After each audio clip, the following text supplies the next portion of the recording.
All right, welcome back to the Soul Fresh Podcast. I'm your host, BK. And I'm your host, J. Steve. Welcome back. It's January. It's 2022, and we are here. Like I said before, I let everybody know that we are going to do something new this year. We're going to go live as far as video. So we are still going to give you the audio experience, but we are also transitioning to the video. So that'll be more engaging so you can see who we're actually viewing. And I guess that will make it more of an engaging conversation. So, right, what you been up to? Well, pretty much working. It's been that time of year. Unfortunately, last week my cousin passed away, so it's been a troubling week. Yeah, which is crazy. Mine too. Right, like the week before or 2 weeks before. And it's just like last year again. The year just started off, boom. Yeah. Death after death after death. And then when it hits close to you, you're kind of numb to the other deaths that are happening. We lost some of the celebrities that we lost, but when you lose somebody that's that close to you, that young, only a few years older than me and you, right? And it just touches you. It hits you in a different way, and you don't know how it's going to affect you. Yeah, Well, that's why we're going to probably eventually go back to those conversations that we had before with anxiety, because like, my personal story, losing all those people during COVID and just that experience of just death, eventually became my cup boiled over. Right. So, and I had to figure out different ways to kind of cope with that and deal with that. And this year kind of started off the same way, but this year I kind of like, you're not going to get me, devil. Right. You're not going to get me. So. You kind of used to it now. You're never going to get used to it. Well, it is. I have to go back to my original model that I've always kind of lived by. It is what it is. It is. It sounds crazy, but it is what it is. And then one of my best friends, she always tells me, their story is not your story. Right. And, because I used to absorb people's story like, oh, somebody had a heart attack. Like, am I finna have a heart attack? Right. And then, of course, my mind just like we were discussing just the other day. But it made me think about this. Remember when we had Star on? Yeah. And she was talking about Gestalt. Yeah. And earlier in the week, after the passing of my cousin finally got all the way through my system, right. And I felt it and took it all in, I realized now is not the time to sit down and lower your energy. Yeah. Right now is the time I need to be getting up and doing something more positive to reflect on the type of person that he was. Yeah. He was hustling. He was always out there. He was the people's person. You understand what I'm saying? So it's just like Star said, when you sense that loss, when you take that loss, you have to bottle it up and use it for a positive outlook. So that's what I'm going to try to do. I'm just going to do things grind even harder. Yeah, it's funny you mentioned positive outlook and talking about self. We got a great guest on today. We're going to be talking about self-love and self-worth. Identifying that, and I think a lot of people struggle with that. Yeah. Really just identifying with who they are. Right. So we got this guest on, and she wrote a great book, and this book is Loved in Shame by Mandy Helms. And so we got Mandy Helms to come on here and talk about her book and how she came to write that book and maybe just let us know who she is. But we're not going to give all the details of the book because I want you to go out and buy the book. Right. And so we got Mandy Helms on here. So give it up for Mandy Helms. Hey, thank you for having me. No problem. Thank you for joining in. Thank you for joining us. So Mandy, how you been doing? I'm well. How are you? I'm good. Tell us about yourself. I am the mother of two boys. One is 20 and one is 10. Right.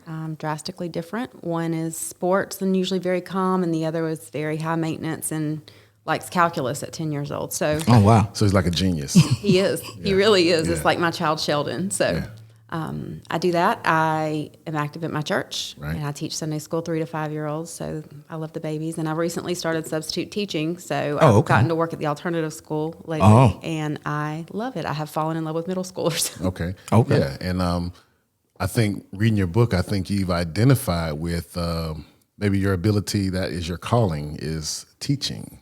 Yes.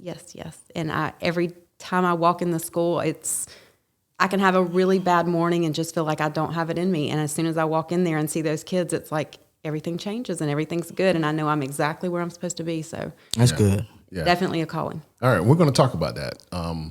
Later on, we're going to get into your passions and things during this journey that you may have been exposed to you as far as this is the new me. This is who I want to be.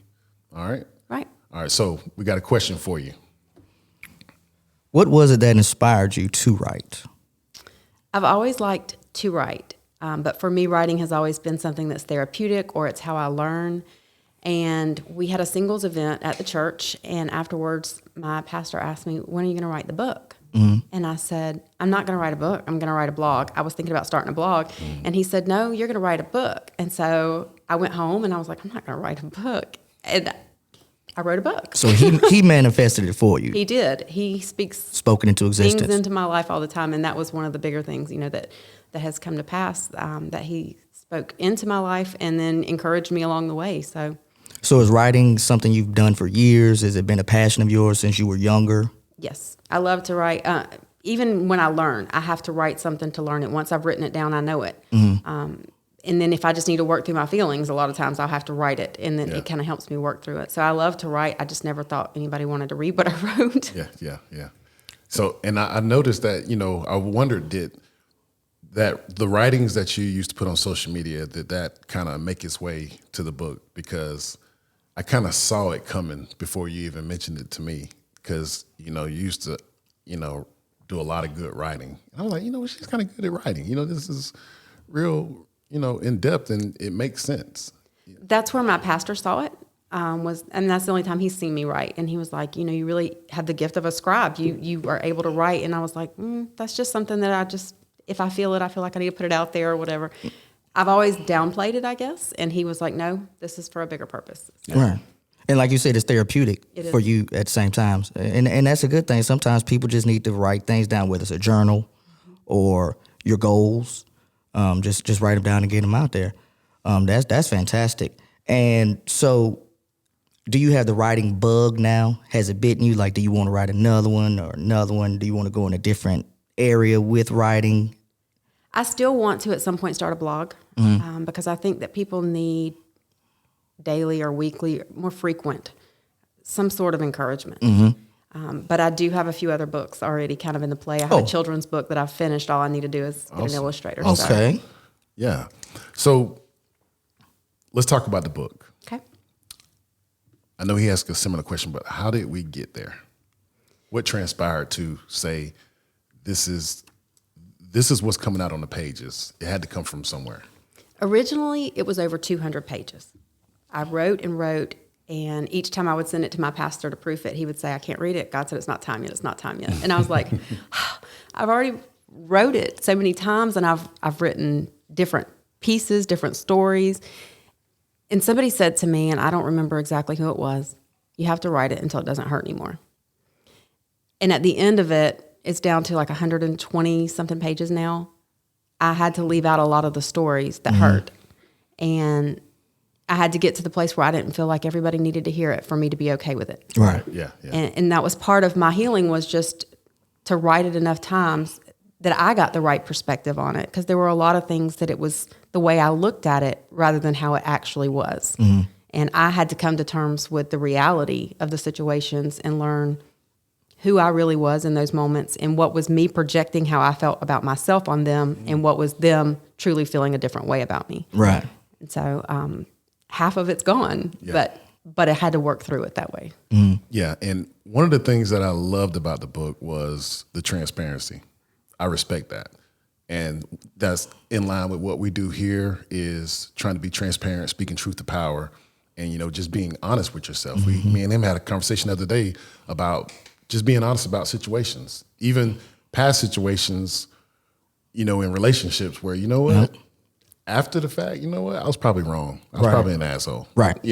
But I feel that helped me. Once you recognize and can be honest with yourself, you can move forward and be better, And so I have a passage here from one of your chapters, and I kind of want to go into detail on that. Is, you said, "I saw the internal conflict of his heart was running towards God while his mind was fighting to run away." And you were speaking about your father. Can you talk about that? My dad's father was a preacher. And I always could sense that there was a calling on my dad's life. I wasn't sure exactly in what capacity, but he had seen so many things gone wrong in ministry through his dad's ministry that it was not an option for him. And so he constantly fought. He built his own company up and he did all these things. But anytime he would get into church, he would just cry and hold on to the back of the seat. And no matter how still he stood, I always saw him running because I knew there was something more for him. He was supposed to be so much more than who he ever was able to become before he died. And I think that that's just something that we deal with sometimes is we can't take hold of what God has for us because we don't see ourselves as qualified for it. Right. And I think he was just running away out of fear. Do you think maybe when you were writing it, did maybe it cross your head maybe once that maybe he didn't feel that he was worthy of something and that's why he hadn't gone to get it yet? Like you said, you see him running. Absolutely. I know in my younger years, especially and all the way up through my teen years, he drank a lot. And a lot of times that is somebody covering up things that they don't want to face or things that they're trying to medicate and sedate. And I believe that's the same thing with him. It was easier for him to turn to that than to turn to God and may have to do something that was outside of his comfort zone, try to do something again that his dad had already failed at. And if he saw his dad as this great man and he couldn't do it, how am I going to do it? Right. Yeah. So I think that put a lot of pressure on him and he was just scared. Yeah. Yeah. I can understand that. Sometimes you feel like you have to live up to certain, especially fathers and father figures also. So currently with the book that's going on, are you doing like a book tour or any book signings? I'm not. We got to get her out there, BK. Yeah. Got to get her exposed. Hook that up. I published it on Amazon. A lot of it was just completing an assignment that I knew I had to complete by the end of the year last year. And I started 4 classes this semester and I'm teaching now and with the kids, it's just a lot. So I kind of published it and then took my hands off of it a little. Oh, we still gonna get it done because Yeah. like I said, it is very transparent, and you just don't know how many people may be going through those same experiences. Like another passage I've got that I took away from the book was, and the question that I got for you: do we sometimes feel we are constantly trying to redo who we become from the impact of our parents? Absolutely. And that basically what I mean there is, some parents can be toxic. And some parents, not so much toxic, but the personalities that we collect from our parents. And I think we're always in a struggle of trying to redefine ourselves. And so what did you find after going through this experience? Because one of the things I realized in your book, you were saying, I had to find who I was. What did you find? That I can have some of those traits of my parents. And even though they didn't make it, I can take those traits and expand on them. Right. I can take the good from them without having to take on the bad. Right. And, that with my mom, there were so many things about her that was a conflict for me. I didn't agree with her. Sometimes it even seemed she was downright hateful. And so to me, to be anything like her meant that I was as hateful as her. I was as wrong as her, that I couldn't love others more than her. And for that reason, I've wanted to be a teacher since I was 4 years old, but I never embraced that. She was a poet. I never wrote like anything for other people because that's who she was. That wasn't who I was. Right. And I had to accept that I could have things that were like her And not be like the her. wrong part of her. Right. Yeah. Take the positive from Yes. each parent and try and use it to better yourself. Absolutely. Right. Yeah. I understand that completely. And now that you touched onto your mom, I know there were some situations, and being in the climate that we're in with racism and race and whatnot, going back to personalities and what we develop from sometimes our parents, I think a lot of times with racism, it's learned. It is. And a lot of people can't get out of it. So Passed down over and over. how did you navigate out of that situation? Because I've known you for over 20 years, well over 20 years, long time. So, and you've been solid day one, just your whole personality, your whole outlook. I've never sensed it. Most times I can sense when a person is like, okay, they're being nice, but they're low key got a little bit of like, about them or whatever. And so Put on that act. how did you, being exposed to that and growing up around that, what made you separate yourself and say, that's not right, and I want to be this person? It used to make me very angry. Anytime she would say ugly words, anytime she wouldn't let certain people in the house, because I watched her. My dad started his own company, and several of the people that worked for him were African-American people that worked in his plant. And she would go to work with them, and she would hug them, and she would tell them she loved them, and then she would go home and say things that were just hateful. Right. And I never could understand it. It was always so hypocritical to me. And I think my perception of her and how much I saw that in her, it almost turned me the other direction, where I was like, okay, I'm going to have to love them more for both of us, because she doesn't, she's just hateful. And I could never understand how someone could make a judgment about another person based on something so outward. Like, you don't even know anything about them. They could be the person that could save your life. You could learn so many things from them. Yeah. And you won't even be exposed to that just simply because of something that's in your mind. And I never could understand why she felt that way. Do you think that there's a lot of people still in the country who grew up that same way, had parents and everything like that, and they see them basically be hypocritical and then go home behind closed doors? Do you still see it being passed down in people that may be your age now, who you thought, when we were growing up, they seemed like they were cool with the same people I was cool with, but now that they're the same age as our parents were then, are some of those traits coming out of those people now too? Like, it just got passed down and they're just still regurgitating it? Some of those values. For sure. I can go out in public with friends and watch them be treated completely different than I'm treated. I can go into places where, if I'm by myself, people who look like me will say things to me that they would never say around other people because I look like them. And I always will say, just because we look alike, we clearly don't think alike. That's not okay. We're not the same. Right. And I am sure that it still exists, more so than I believe people even realize about themselves. I think there are a lot of people who truly believe they're not racist, that they don't dislike other people. But there are things that they say and they do that prove there is something deep down, whether you realize it about yourself or not, that it is still a block. It's still a barrier against how you treat other people. Yeah. Right. Hey, that's true. That's true. Things like that political season, that's the stuff that, when it really gets intense, that's what brings it out. You was cool, but then when these issues come about, it's like, you're really showing your true colors. It's just like when that name who we don't speak, when he got elected president. Yeah. People came out the woodwork. I saw a lot of true colors. Yes. And I'm like, whoa. Yeah. Or when we would have some of that protesting and situations going on in the country, and it's like, wait a minute now, come on. Everybody should be built with some type of moral compass. And I think your moral compass is kind of off if you really, it's a video. He just got killed. Right. It's not right. It's just like with the Ahmaud Arbery case. Yeah. With the police officer that just that got caught up in that stuff. You just never know. It's all that underlying hatred, and people just, once again, people want to be Facebook gangsters and stuff like that.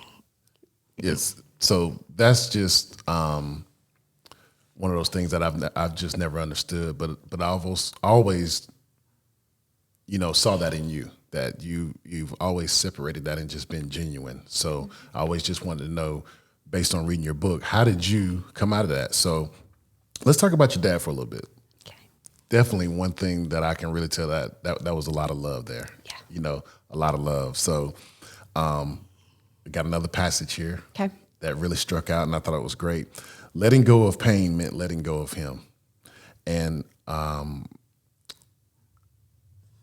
we sometimes have these situations where it feels good to hurt. The pain feels like it's needed. And I wonder if sometimes that's how we head down those destructive paths. And I've been in that situation where I had a friend who passed away.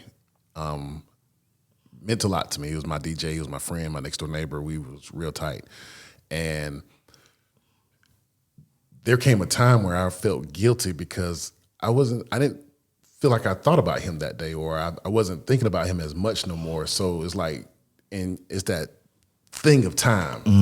And it's like, the more time goes away, the more I feel like I'm pulling away from that grief or that if I'm not grieving the way I was, then something's wrong, that I don't miss him as much or whatnot, and even with relatives.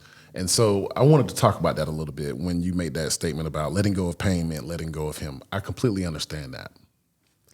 I think sometimes we attach ourselves Yeah. to that pain to hold on to their memory. But it feels good. It does. It's almost like I can't still love you and not be upset about this, you know, and even going through seasons where I was numb about it, at least if I was feeling nothing, I didn't feel happy. It was almost like to feel happy meant I had let go of him. Right.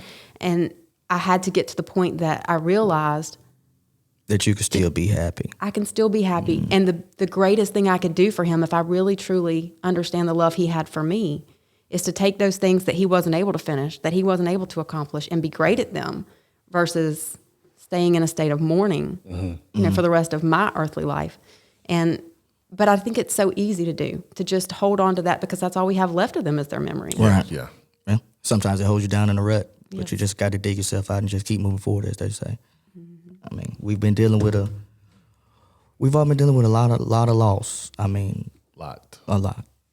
Personally, I can't say lost one of my parents, but you know, I couldn't imagine how that feels. But like you said, it opens up that other part of you that makes you want to do the bigger things. Like I want to accomplish that now because he wasn't able to. Right. Yeah. Yeah. And like he was talking about that losses, and for me, being transparent, and I've talked about it before, is for me, that's what ignited that anxiety in me. Never had it, never experienced it until it finally came. And I'm like, man, what is this?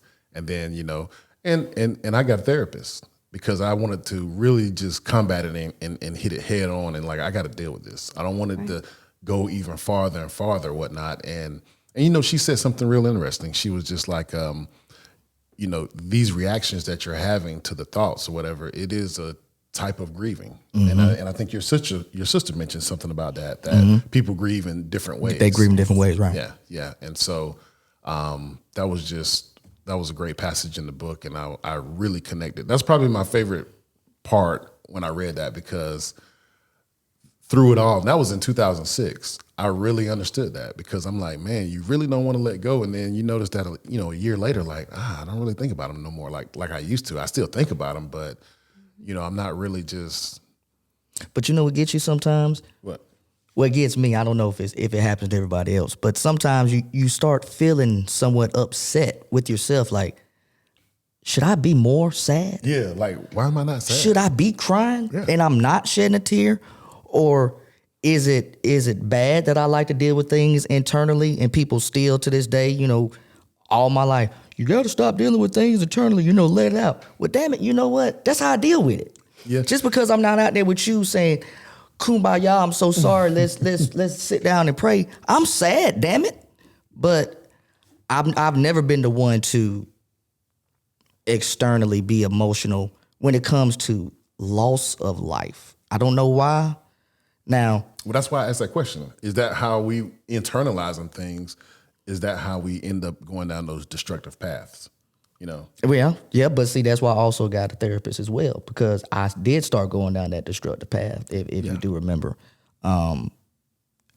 Just being transparent. But like you said, therapy helped. Me and my father, stepfather, whatever, we have a different relationship, very different. He loves me, I love him.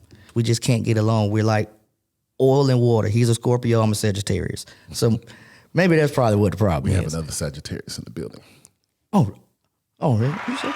Sag life. Shout out to Sag life. Shout out. But my oldest son is Scorpio. Okay. And we struggle sometimes. But a lot of where we bump heads is where we're just alike. Exactly. Like we can't, me and him, we have to have the last word. It's like, no, I'm not done talking. Yeah, you done talking. No, I'm not. Like, but that's just the way it is. But it's at the end of the day, if something happened to him or if something happened to me, we lose it. You know, that's how it is. And that's like what he was saying about the passage with your father. It just reminds me a lot of that, you know, because some people don't even know their parents at all, never got to know them. But we don't want to get too in depth in that. We could start a whole nother nother podcast on that. Kind of not changing subject, but changing the mood just a little bit. You think Oprah will put your book in her club and, on a reading material list? She gets hold of it. I love Oprah.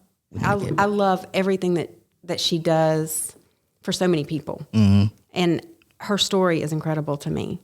I was just watching something on one of my classes the other night, and it was talking about a growth mindset. And she was one of the people because they fired her from television and said she'd never make it on television. And now here she is. So those overcoming stories like that would be a great place to be, just to have, her insight and her input.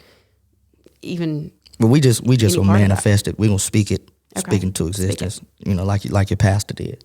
Yes. All right. Through this journey, you have been, what is one of the most important things that you've discovered about yourself as far as before the book, going through everything that you went through, putting it out on the pages, letting it out into where we're at today? What have you discovered? That the majority of experiences I've had that left me feeling worthless were my own fault. Right. There were so many things that I thought other people felt about me that they never felt about me. I projected it. You tell me that all the time. Yeah. And I did. My ex-husband, I didn't really write in depth about that relationship in the book, but, I always saw it as him and his family because they were higher class in my mind. His father was a pastor, and Shirley, because I was a divorced single mother, they saw me as this. They never treated me that way. If I look back on it, they never said anything of the sorts to me. It was me seeing myself that way and projecting that onto them and assuming that they felt that way. And I had to really go back and take a look at several situations and realize everything that made me feel worthless was not real. Mm-hmm. And, my mom, she would talk down to me when I was younger, but it was out of her own fear and her own misunderstandings. Right. And you can't expect someone to speak into you what they don't possess. Right. So I had to go back and reevaluate and let God tell me who I am. Mm-hmm. Who did you create me to be? Mm-hmm. Who did you say I am? And my pastor, again, I can't speak enough about that because he has been my father figure. He's been my mentor, my counselor. He's my therapist. Right. And so I sat with him several times, and he would have to sit with me and let me fight myself while he got me to the other side of that to see what truth was and not just how Mandy wanted to feel about it or how Mandy's mind had been set up to believe. So, I think that's the biggest thing is just realizing how many of the things were never real to start with. And it's a fight, too. It is. Especially when you're at home, when it's 11:30 at night and you're sitting there thinking to yourself, man, I sure thought all those people had an issue with me because of this, or I thought this about myself. But, sometimes like I tell BK, sometimes you have tears and headaches at nighttime by yourself. Yes. But yeah, like that's why I used to always tell you to get out. Like, he's like, nah, man, I don't know how they feel about me. I'm like, nobody's even talking about you. Nobody's thinking about you. Like, come on, Yeah. And so he would really I always have to explain it to him, like, what are you talking about? Like, I've never heard that, before. Everything you just said is you just made that up in your head. Yeah, I'm always the person like, I'm not good enough to be with this crowd, or I'm not good enough to be over here, or I haven't done enough for myself. So I kind of make it, in my own mind, I'm thinking everybody else looks at me as a failure. Like, damn, Steve he had so much potential, but he ain't shit. And nobody thinks but like nobody that. Thinks that, so. And I remember that statement you made on the phone one day. I was trying to get you to go somewhere, and you were like, nah, everybody ain't got $700 suits like you. I'm like, what? I'm like, I get my suits from K&G. and I said, this shirt, I get my shirts from Walmart. George, shout out to George. The shirt costs $5.99. Best collars ever made. Yeah, so I want more versus less. So I would rather I'm the type of person, just because I might have it, I'm not going to buy a shirt for $60, $90, $80. I rather, instead of buying one shirt, I'd rather take that money and go buy like 12 shirts. Come on down to the men's warehouse. Yeah, or I go to Walmart and just buy like $5.99 a piece. Like, bad, I'm finna get all the colors. Mm-hmm. All I'm doing is just going to work. I'm not trying to, and I came to that realization a long time ago where I'm not trying to impress nobody. I'm just trying to do me. So I'm not worried about that. And I used to always try to tell him, like, nobody's not sweating you.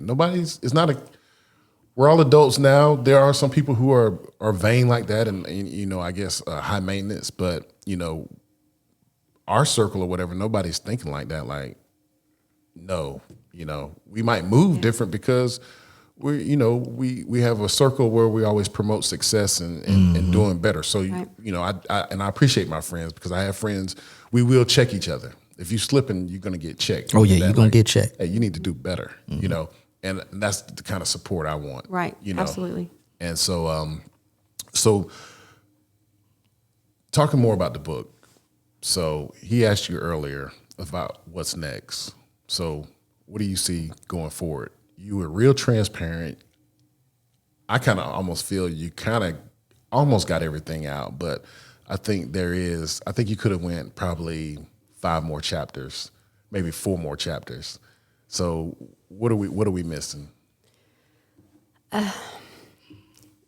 There's a lot to still come out. I have pages on top of pages still in my OneNote that may or may not end up in a book. They may be on a blog. Or a podcast. Or a podcast. The next one I think I have coming is Misunderstood God. Right. Because there's so many things about God I think that I always misunderstood, and I have to believe that there's a lot of other people that do too. In the introduction, I talk about how I always saw God as sitting there with a lightning rod ready to strike me and punish me, that God was punishment when you didn't do what he said. And that's not who he is at all. He's a God of love, and everything that he does to correct us is so that we don't have to suffer so long. And I never saw that in him. And then, obedience is his way of keeping us out of having to go through some of the struggles that we end up putting ourselves through. Mm-hmm. And so many of those different characteristics of him and the things that he requires of us that I think a lot of people see wrong. Right. And I dug through that a lot as I did the book, so I think that may be the next one. And then, of course, the kids' book that I mentioned, Fish Aren't Supposed to Climb Trees. Okay. What was it called? Fish Aren't Supposed to Climb Trees. Oh, okay. Fish aren't supposed to climb trees. It's based on the Albert Einstein quote, "A fish will live its whole life thinking it's stupid if you ask it to climb a tree." Oh, okay. Yeah. So there's so many kids, I think, that get labeled one way at a young age, and they live up to a label that was nowhere near what they were supposed to be. Okay, so that's the whole gist of the theme of the book and everything. Yes. Okay, that's what I was literally going to ask you that, but I didn't know if you wanted to give too much away. I was going to can you give us like a little taste of what's coming up next? Because we gotta keep everybody's palate, moist. Can I say that word? Yeah. But also, I just had one more question, but you kind of already answered it. I was going to ask you how much support was given from your church family. But you talk about the support your pastor gives, but what about everybody else in your congregation? They're all very supportive, and it's a kind of smaller church. Mm-hmm. And I came to this church having grown up Baptist. This is an apostolic church. Mm-hmm. And I was at a church that was huge, had everything for kids, everything for praise and worship, and this is a smaller church. And so I walked in the first Sunday, and all you can feel everywhere is love, like genuine, true love from people, not conditional, not if you do this. And all of a sudden, everything that my kids needed was in that one room. There wasn't a program or anything that they needed this word and this love that was coming out. And it's never changed. The people are just genuine, and they love each other. They've loved me. They've supported me. They'll text me and say, "Hey, how's the book coming? When's the book coming out? Have you, this or that?" I've gotten so many texts from all of them about they've bought the book. I've had them bring them to me at church and ask me to sign them. So they're extremely supportive of it. But deeper than just the support of the book is, I think what helped me write it is the fact that I knew they genuinely loved me, whether I finished it or not. Mm-hmm. Yeah. So that real, true love and support. It's not everywhere. It's not. It's very rare, like common sense. Right. Yeah. Yes. So we've made it to the end of the podcast, and what do you think? It wasn't as bad as I thought it would be. Yeah, I told you. Teared up just a little bit, but that's good though. That means you were being 100%. To the end of the writing, every time I wrote about my dad, I cried still. Yeah. But it's okay because it's not that I can't live without him cry anymore. It's that I got to make him proud. Mm-hmm. I've got to do the things he couldn't finish. I think he's smiling. I think he did it. So joyous tears. Yes. All right. I cry at everything. So. So towards the end of the podcast, we always go with this last section, which is 5 words. Okay. So J. Steve right here is going to ask you 5 words, and we've explained it to you, and he's going to give you 1 word, and you just give us your best answer. All right. Religion. Jesus. Family. Love. Writing. Therapy. Self-worth. Self-constructed. Teaching. Passion. All right. All right. Give it up.